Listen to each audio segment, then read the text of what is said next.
en esos años resulta que el emperador actual, que era Pompeyo, había estado causando que el pueblo, en pocas palabras, se levantara. Tenían muchas inquietudes, muchas cosas en contra de Roma, y muchas personas estaban viendo a Julio César como el nuevo líder. Sus mismos hombres, su ejército, lo tomaban como el líder de Roma, aunque él no era establecido como el emperador, pero lo tomaban como el líder. Y resulta que Pompeyo se dio cuenta de lo que estaba pasando, se dio cuenta que Julio César estaba creciendo en su fama, creciendo en el seguimiento de los hombres. La gente lo estaba empezando a seguir a él, y se empezó a intimidar con Julio César. Y resulta que Pompeyo le dio la orden que él se quedara al norte, o sea, no lo quería cerca de el imperio, no lo quería cerca de Roma, porque él sabía que si él llegaba a Roma de alguna manera, eso iba a ocasionar que la gente se fuera con él, o iba a ganar más favor. Así que él ordenó que se quedara al norte de Italia. En el norte de Italia hay un río que se llama el río Rubicón, y se estableció una ley de que si un general pasaba con un ejército y cruzaba ese río, el río Rubicón, se convertía en enemigo de Roma. Y estableció eso, le dijo a Julio César: si tú cruzas ese río para que vengas rumbo a Roma, inmediatamente te vas a convertir en el enemigo de Roma. Así que, en pocas palabras, ahí tú sabes. Y según la historia, Julio César la pensó y llegó con sus hombres justamente a la orilla de este río Rubicón. Y según la historia, dice la historia que Julio César empezó a caminar por la orilla de este río Rubicón y hizo la declaración: no puedo creer que un acto tan sencillo vaya a cambiar tanto. Y en eso tomó la decisión, cruzó con sus hombres, con todo su ejército, el río Rubicón. Y en cuanto cruzó ese límite, cuando cruzó ese río, inmediatamente se convirtieron en enemigos de Roma. Y ahí tuvieron que avanzar, tuvieron que llegar hasta Roma. Y la historia dice que Julio César conquistó Roma, se convirtió en el emperador de Roma. Y algunos dicen que la historia de Roma, la gloria de Roma, empezó cuando Julio César cruzó ese río. Ese río ahora ha llegado incluso hay un dicho en Estados Unidos que dice: se ha cruzado el Rubicón. Y es un dicho que significa que cuando tú cruzas ese límite, ya no hay vuelta para atrás. Cuando cruzas ese límite es porque ya es en serio, es porque ya te estableciste en una posición. Ya estás más para adentro que para afuera, como dicen, ¿verdad? Ya no hay vuelta para atrás. Y el dicho representa eso, representa que ya cruzaste, ya estás al otro lado, ya no puedes regresar. En la Biblia hay un río que yo creo que representa algo muy similar, y ese es el río Jordán. Y muchos cristianos o muchos hombres llegan a ese río, y ese río representa el destino de Dios, el propósito de Dios, pero lamentablemente se quedan al otro lado del Jordán. Y quiero predicar un mensaje que he puesto por título: cruzando el Jordán, porque si vas a alcanzar tu destino en Dios y vas a empezar a avanzar en las cosas de Dios, hay un río que tienes que cruzar. Hay un río que vas a tener que tomar la decisión de pasarte al otro lado. Vamos a leer Números capítulo 32 y vamos a hablar acerca de dos tribus que llegaron al límite, pero que no cruzaron. Amén. Números capítulo 32, versículos 1 al 5, dice estas palabras: los hijos de Rubén y los hijos de Gad tenían una muy inmensa muchedumbre de ganado, y vieron la tierra de Jazer y de Galaad, y les pareció el país lugar de ganado. Vinieron pues los hijos de Gad y los hijos de Rubén y hablaron a Moisés y al sacerdote Eleazar y los príncipes de la congregación, diciendo: Atarot Dibón, Jazer, Nimra, Hezbón, Elealel, Sebam, Nebo y Beón. La tierra que Jehová hirió delante de la congregación de Israel es tierra de ganado, y tus siervos tienen ganado.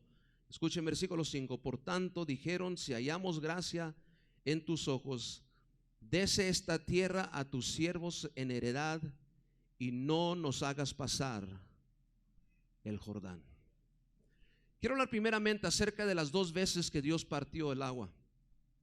Sabemos que la primera vez que Dios parte el agua es cuando Israel estaba de esclavos en Egipto. Dios manda a Moisés, amén, y por medio de plagas, por medio de diferentes cosas, sabemos que Dios pudo sacar el pueblo de Dios. Llegaron a la orilla del Mar Rojo.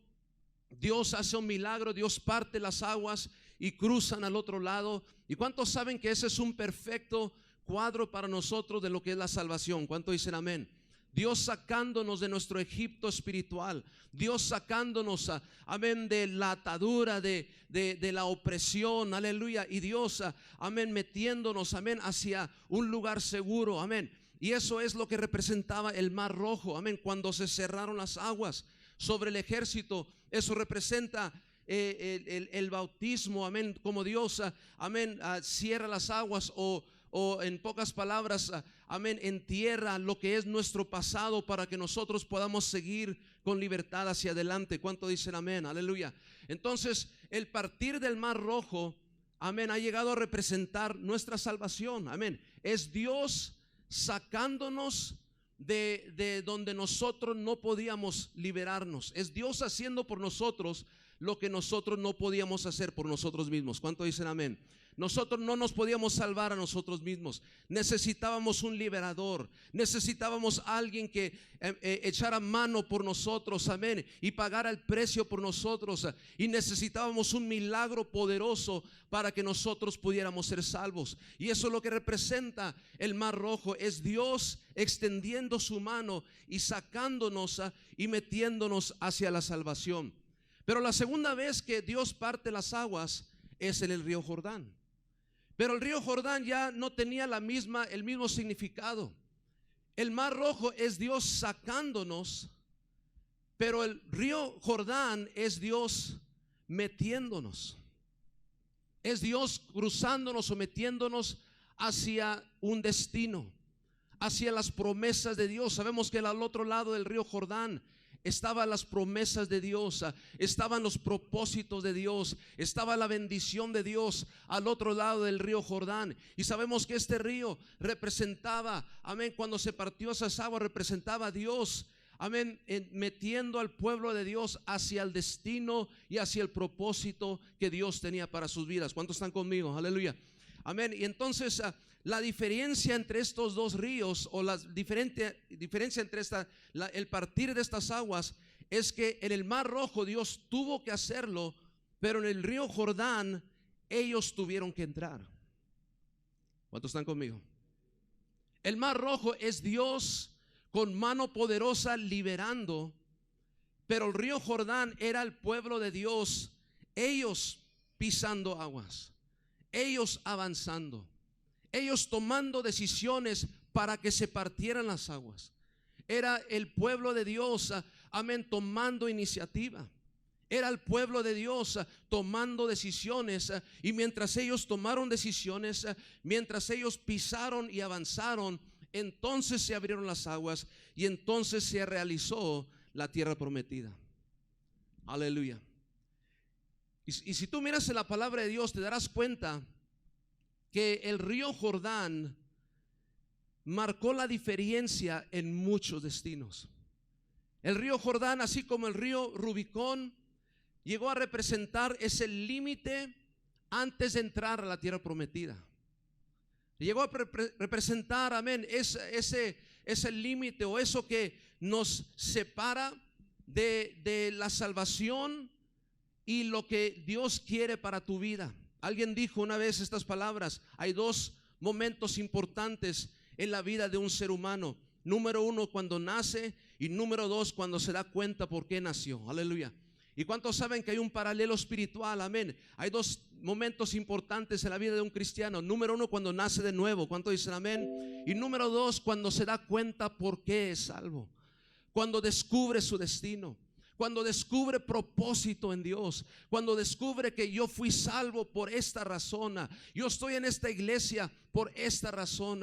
Dios me unió a este compañerismo por esta razón. Esto es lo que debo de estar haciendo. Esto es el propósito de mi vida. Y cuando una persona, amén, encuentra eso, oh hermano, eso es cuando el cristianismo se vuelve tremendo y radical. ¿Cuánto dicen amén? Pero antes de entrar a eso, hay un río. Y la cosa, hermano, es que si tú vas a entrar a los propósitos de Dios, tienes que estar dispuesto a cruzar el río Jordán. Y en la Biblia vemos muchos ejemplos de personas que su destino fue marcado en el hecho de que si cruzaron o no cruzaron el río Jordán. Por ejemplo, tenemos la historia de Elías y Eliseo, amén. Todos hemos seguramente leído la historia donde Elías, amén, le echa el manto a Eliseo y Eliseo lo empieza a seguir, amén. Y en pocas palabras, Elías le está enseñando, lo está discipulando, amén, le está enseñando cómo ser un profeta, un hombre de Dios. Hay muchas cosas, ¿verdad?, que pudiéramos hablar de eso, pero todo llegó al punto donde llegaron al río Jordán. Y si usted recuerda, amén, cuando llegan al río Jordán, Elías toma su manto y pega las aguas y parten las aguas, y entonces cruzan, y al otro lado del Jordán es cuando Elías le dice a Eliseo: ahora pídeme lo que quieres. ¿Qué es lo que quieres? Y Eliseo le dice: yo quiero una doble porción de tu espíritu, amén. Entonces ustedes conocen la historia. Dios levanta a Elías, cae el manto, y entonces Eliseo toma el manto, golpea las aguas y se vuelven a abrir, amén. Y la cosa, mi pregunta es: ¿por qué no sucedió eso antes del Jordán?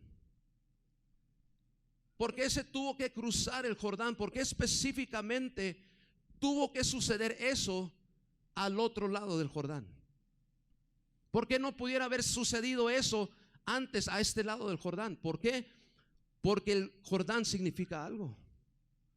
Porque el Jordán tiene su propósito. Porque el Jordán es el límite, es algo que se tiene que cruzar si tú vas a entrar a tu destino. Si tú te quedas a este lado, puedes ser salvo, puedes gozar de la salvación, pero tu destino está al otro lado del Jordán. ¿Cuántos están aquí? Aleluya.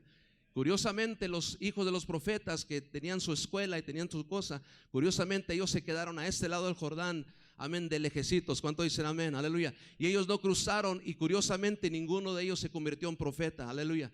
Pero aquí está un hombre que cruzó el Jordán y recibe uno de los destinos más poderosos en el Antiguo Testamento. Podemos hablar, por ejemplo, de Lot. Y la Biblia nos dice que Lot, cuando Abraham y Lot tuvieron, los pastores de estos dos hombres, amén, tuvieron altercamiento y todo eso. Y usted conoce la historia donde tuvieron que partir camino. Y dice la Biblia que Abraham le dice a Lot: tú escoge el camino. Si tú te vas a la derecha, yo a la izquierda. Si tú a la izquierda, yo a la derecha. Y lo interesante es que dice la Biblia que Lot levantó los ojos y miró, amén, el valle del Jordán, pero específicamente dice el lado este de Jordán. Si tú miras un mapa de Israel, amén, te darás cuenta que el Jordán corre de norte a sur, y la tierra prometida está hacia el oeste, y el lado oeste representaba antes de entrar a la tierra prometida. Dice la Biblia que Lot levantó los ojos y miró el lado oeste, o sea, antes de cruzar el río Jordán. Esto se me hace más interesante. Este lado se me hace más bonito. Y dice la Biblia que él escogió el lado este del Jordán, o sea, el lado que no se cruza. Tenemos la historia de Jacob. Podemos decir que todo cambió en la vida de Jacob cuando él luchó con el ángel. ¿Cuántos se acuerdan de eso? Aleluya. Todo el destino de Jacob inició cuando él lucha con el ángel, pero amén, lo que muchos no toman en cuenta es que él tuvo que cruzar el Jordán para encontrarse con el ángel. Que él tuvo que cruzar ese límite que estamos hablando en esta mañana, amén, antes, amén, de que su ministerio pudiera arrancar, antes que realmente su carácter pudiera empezar a ser transformado y cambiado, antes de que se convirtiera en Israel, primero hubo un río Jordán que tuvo que cruzar. Podemos hablar de Naamán. Y dice la Biblia que este hombre era un leproso. Y dice la Biblia que va con Eliseo y pide que ore por él. Y ustedes conocen la historia donde Eliseo le dice: ve y échate 7 veces. ¿Dónde? En el río Jordán. Amén. Este hombre, siendo un hombre de prestigio, dice: ¿por qué no me mandó mejor a estos otros ríos? Y menciona otros ríos seguramente más cristalinos, seguramente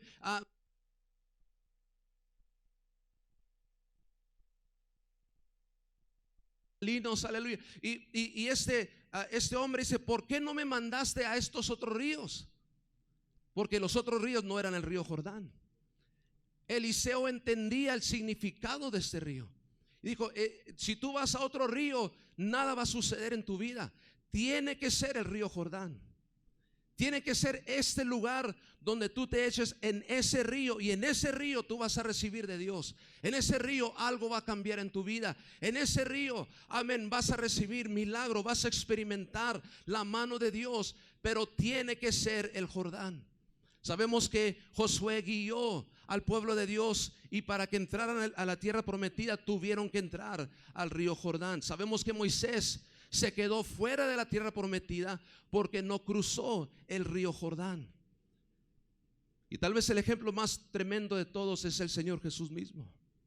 Sabemos que sus primeros 33 años eran 33 años, se puede decir un poco oscuros, no sabemos mucho de esos años, pero su ministerio empezó cuando fue bautizado. ¿Dónde? En el río Jordán. O sea que este río representa algo, representa un límite que se tiene que cruzar. Aquí están las promesas de Dios, aquí están los propósitos de Dios, pero hay un límite que si tú no lo cruzas, no vas a experimentar completamente lo que Dios tiene para tu vida. ¿Cuántos están aquí? Aleluya. Y eso me trae a mi segundo punto, y eso es cruzar el límite. Aquí en el texto que leímos tenemos 2 tribus que dice la Biblia que cuando llegan al límite del río Jordán, hasta este momento ellos habían estado hablando de la tierra prometida. Y recuerden que eran 40 años de estar en el desierto. Seguramente en esos 40 años habían estado hablando de la tierra prometida. Algún día vamos a estar ahí. Algún día, amén, vamos a gozar de esto y vamos a ver las uvas, amén, que parecen melones, tierra que fluye leche y miel. Y seguramente, bien, y estos 2 tribus, amén, junto con el resto de los tribus, seguramente había historias, había anhelos. Algún día vamos a hacer esto, vamos a hacer aquello, vamos a tener esto en la tierra prometida. El problema es cuando llegaron realmente a ese límite, se hicieron para atrás. La cosa es esto, hermano: no todos los que cruzan el Mar Rojo necesariamente cruzan el río Jordán. No todos los que son rescatados milagrosamente en salvación automáticamente entran a los propósitos de Dios para su vida. Y aquí están 2 tribus que seguramente los últimos 40 años, Canaán, tierra prometida, qué tremendo va a ser. Gloria al Señor, amén. Dios, vamos a tener casas y vamos a tener esto. Ya no vamos a tener que estar caminando y vagando. No, ya me puedo imaginar. Pero llegan al límite, y dice la Biblia que justo en ese momento, en ese punto o en ese límite, ellos se detienen y voltean y le dicen a Moisés: ¿Sabes? Preferimos quedarnos de este lado. No sé, se nos hace más cómodo este lado. Este lado del Jordán como que, no sé, como que hay más, nos ofrece más. La pregunta es, ¿por qué hay personas que llegan al Jordán? ¿Por qué estas tribus y otros llegaron al río Jordán y no cruzan? Yo creo que el significado del mismo río nos da una respuesta. La palabra Jordán es una palabra que significa descender o jalar hacia abajo, derribar o jalar hacia abajo. De este río Jordán había dos ríos que también se salían de este río. Uno era el río Jaboc, que significa vaciar, y otro era el río Kerit, y el río Kerit significaba cortar. O sea, aquí podemos empezar a entender por qué muchas personas no cruzan el límite. Las promesas de Dios ahí están. Dios tiene propósitos y planes para la vida de cada persona, pero cuando llegan al límite donde hay que empezar a cortar cosas, ¿cuántos saben que ahí es donde cambia todo? Cuando llegan a su Jordán, que representa jalar hacia abajo, jalar ídolos, jalar lugares altos, jalar prioridades, jalar cosas que las estamos poniendo por encima de Dios, por encima de las prioridades y los propósitos. Y cuando se trata de, ok, ya no voy a priorizar esto, ahora voy a poner a Dios antes que esto. Y cuando se trata de jalar cosas y prioridades, y ahora voy a empezar a tomar en serio mi llamado, ahí es donde muchos se detienen. Bueno, se trata de cortar cosas de nuestras vidas, cosas que nos estorban, cosas que nos están afectando. Cuando se trata de eso, muchos, así como el tribu de Rubén y de tribu de Gad, dicen, mejor me quedo de este lado. Mira lo que dice Mateo capítulo 5 versículos 27 al 30. Dice: oísteis que fue dicho, no cometerás adulterio, pero yo os digo que cualquiera que mira a una mujer para codiciarla, ya adulteró con ella en su corazón. Por tanto, si tu ojo derecho es ocasión de caer, sácalo y échalo de ti, pues mejor te es que se pierda uno de tus miembros y no que todo tu cuerpo sea echado al infierno. Y si tu mano derecha te es ocasión de caer, córtala y échala de ti, pues mejor te es que se pierda uno de tus miembros y no que todo tu cuerpo sea echado al infierno. Amén. Aquí lo que Cristo estaba diciendo en pocas palabras es que va a haber ocasiones donde vas a tener que tomar decisiones radicales. ¿Cuánto dicen amén? Vas a tener que tomar decisiones que te van a doler, decisiones de sacrificio, decisiones donde yo no quiero hacer esto, amén, esto me duele, amén, pero si no tomas la decisión, te vas a quedar a este lado del río Jordán. ¿Cuántos llegaron a escuchar de un hombre llamado Aron Ralston? Aron Ralston era un alpinista, de hecho hasta la fecha es un alpinista. Pero este hombre estaba en un cañón y lo que le gustaba hacer a este hombre es que le gustaba irse solo a las montañas. Y como lo hacen muchas personas, tú sabes, se meten a la montaña y andan con sus cosillas, amén, con su navajilla, con su brújula, amén, y se pierden y encuentran su camino de regreso, amén, y les gusta hacer eso, no sé por qué, pero les gusta hacer eso. Y resulta que este hombre hizo eso, salió, se metió en un cañón. Resulta que mientras estaba en una grieta, en un cañón, una roca cayó sobre su mano y no la podía zafar. Te puedes imaginar al principio, amén, está tratando de zafar su mano y hacía todo lo posible, pero estaba bien atorada su mano bajo esa roca. Empezó a pasar el tiempo, empezaron a pasar las horas, y este hombre, por más que jalaba, por más que se esforzaba, no podía hacerlo. Tenía un poquito de lazo, y tomó el lazo y trató de amarrar el lazo alrededor de la piedra y buscó la manera de jalar, pero no podía. Pasó un día, no podía, pasó 2 días, pasó 3 días. Llegó el momento donde él llegó a la conclusión: si no me corto mi mano, aquí me voy a quedar. Así que este hombre tomó una navajita, un Leatherman, no sé si conocen esos Leatherman, los que se convierten en una pincita y que tienen navajita y tiene varias herramientitas. Tomó su Leatherman, sacó la navajita y empezó a cortar su mano.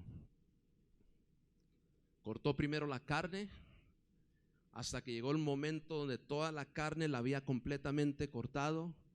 Y entonces él cuenta la historia que se tuvo que hacer como en una posición y tuvo que ponerse peso hasta que se quebrara uno de los huesos. Entonces se tuvo que dar la vuelta y tuvo que poner peso hasta que se quebró el otro hueso. Y entonces se liberó. Va a haber ocasiones donde ese es el tipo de decisión que se va a tener que tomar para que entres a tu destino. Cosas desagradables, cosas que no queremos hacer, cosas incómodas, decisiones incómodas, cosas que nos duelen. ¿Qué puede representar el río Jordán para nosotros? Para algunas personas pueden representar unas cosas, para otras personas pueden representar otras cosas. Yo he conocido personas que el río Jordán para ellos representa el deporte, que prefieren ir a un juego de básquetbol que a un discipulado. ¿Y cuántos saben que no hay nada malo con el deporte? Pero cuando es un río Jordán, cuando es un límite que te está deteniendo, cuando ese deporte representa algo que no te deja tomar en serio tu llamado. El río Jordán puede representar para alguna esposa dejar que su esposo se involucre. Yo sé que de esas hermanas no hay aquí en esta iglesia, ¿verdad? Estoy hablando del otro compañerismo por allá, ¿verdad? Pero puede representar una decisión de decir: voy a dejar que mi esposo se convierta a un discípulo, le eche ganas. Yo he conocido esposos que le dicen: tú vas a ser un abogado, no vas a ser predicador, amén, tú vas a ser abogado. Y no dejan que sus esposos persigan el llamado y persigan, amén, y algo en ellos, tal vez su seguridad o su temor, algo así las hace que se detengan a sus esposos, amén. Pero quiero decirte, hermano, ese río Jordán, ese límite se tiene que cruzar si van a entrar a la tierra prometida. Ese río Jordán puede representar para algunos una vida disciplinada, empezar a orar en las mañanas, empezar a involucrarte en el ministerio, involucrarte, amén, en el evangelismo, empezar a visitar a nuevos conversos, amén. Puede representar eso, aleluya. El río Jordán puede representar algo como el Facebook o las redes sociales. Amén. ¿Qué pasó? ¿Dije algo? Ay, qué malo tiene el Facebook. Pues tal vez las 6 horas que gastas tal vez tú sabes cositas como las relaciones inapropiadas que entretienen, tal unas cositas así nomás. Puede ser el Facebook, puede ser las redes sociales. Yo he conocido discípulos que su río Jordán son los videojuegos. Ahí están unos grandulones, 25 años, amén, y en vez de leer sus Biblias, en vez de estar haciendo otras cosas, ahí están con su videojuego. Anoté 25,000 puntos en este juego, y todos emocionados porque son buenos en un juego, pero no tienen tiempo para cosas que realmente importan.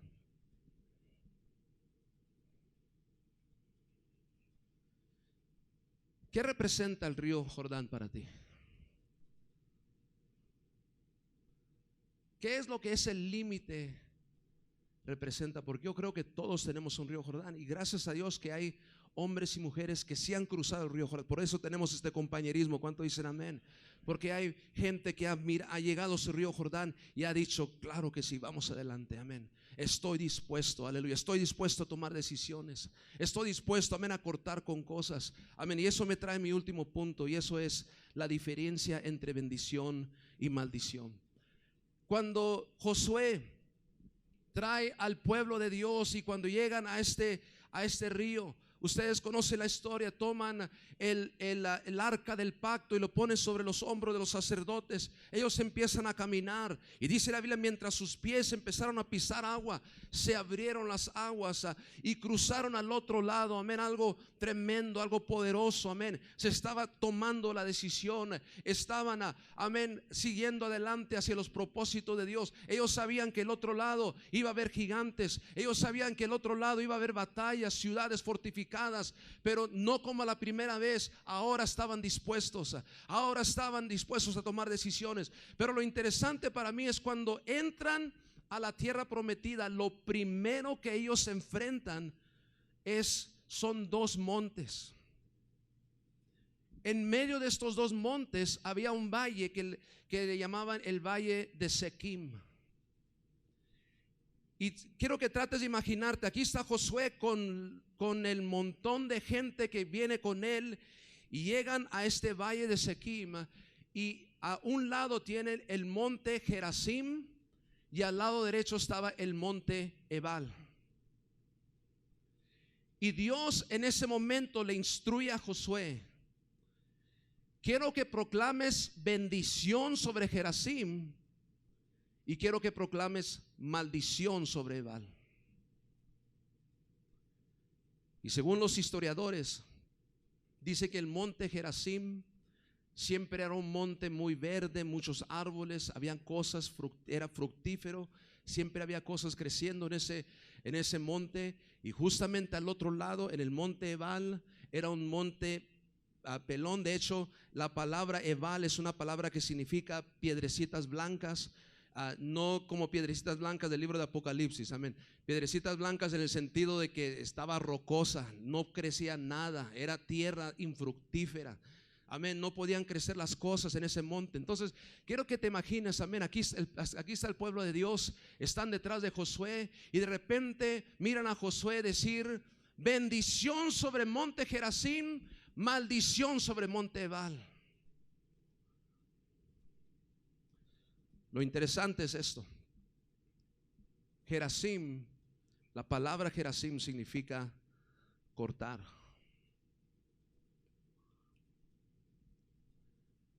Lo que Dios estaba diciendo es: si tú cortas cosas en tu vida, bendición, fructífero, vas a experimentar fruto, vas a experimentar la mano de Dios, el favor de Dios, si tú cortas. Si no cortas, Ebal, seco, árido, no hay nada ahí. Y la diferencia entre estos dos lugares es si estás dispuesto a cortar. ¿Cuántos están aquí? Aleluya. Si estás dispuesto a cortar, si estás dispuesto a las decisiones difíciles y lo que eso pueda representar para ti, amén. Como dije, eso puede representar disciplinar tu vida, puede representar someterte a tu pastor, puede representar varias diferentes cosas, no, pero lo que el Jordán represente para ti, si estás dispuesto a cortar, entonces eso te va a meter en una vida fructífera. O sea que la mano de Dios, amén, puede estar sobre tu vida, amén. Pero cuando no cortas, cuando no tratas con áreas en tu vida, entonces está el monte Ebal.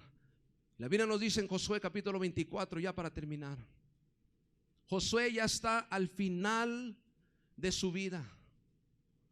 Recuerden, esto es cuando recién entraron a la tierra prometida.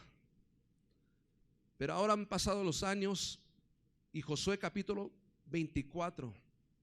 Ya estamos hablando del último del libro de Josué. Estamos hablando del final de la vida de Josué. Dice capítulo 24, versículo 1, dice: reunió Josué a todas las tribus de Israel. ¿Dónde? En Sequim.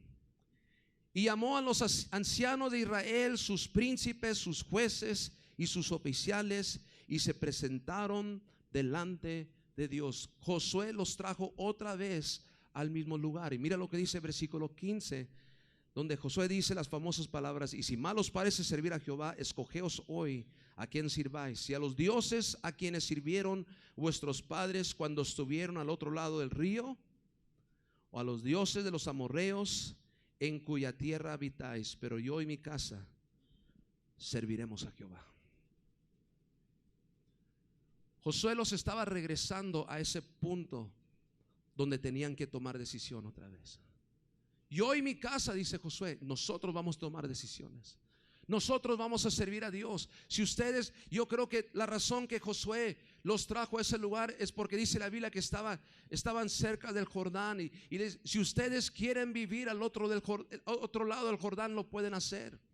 Si ustedes quieren vivir sus vidas de esa manera, lo pueden hacer. Pero yo y mi casa vamos a seguir sirviendo a Dios. Vamos a seguir tomando decisiones. Vamos a seguir, amén, cortando cosas de nuestras vidas. Amén, hay bendición, hay maldición. Yo y mi casa vamos a seguir tomando las decisiones que Dios pide que nosotros tomemos. ¿Cuánto dicen amén? Aleluya. Y quiero decirte, amén, yo creo que una conferencia es como el valle de Sequim. Aleluya. Yo creo que Dios en los sermones que vamos a escuchar durante esta semana, amén, es como que si Dios nos va a traer al valle de Sequim para que escojas. Es como que si Dios va a decir un lado, amén, puedes escoger esto, puedes hacer esto, pero no vas a tener la mano de Dios. Pero si tú tomas estas decisiones, si tú cortas con estas cosas que yo estoy tratando con tu vida, está el monte Gerazim, está la mano de Dios. Yo entiendo que a veces pasamos por tiempos secos, tiempos difíciles. A veces no sabemos todas las razones de por qué estamos pasando por lo que pasamos. Yo he conocido buenos hombres que pasan por tiempos secos. Pero quiero que te preguntes en esta semana si acaso hay un río que tienes que cruzar. Dios, ¿por qué no estoy experimentando Gerazim? ¿Por qué estoy experimentando Ebal? ¿Por qué no veo más del fruto que quiero ver?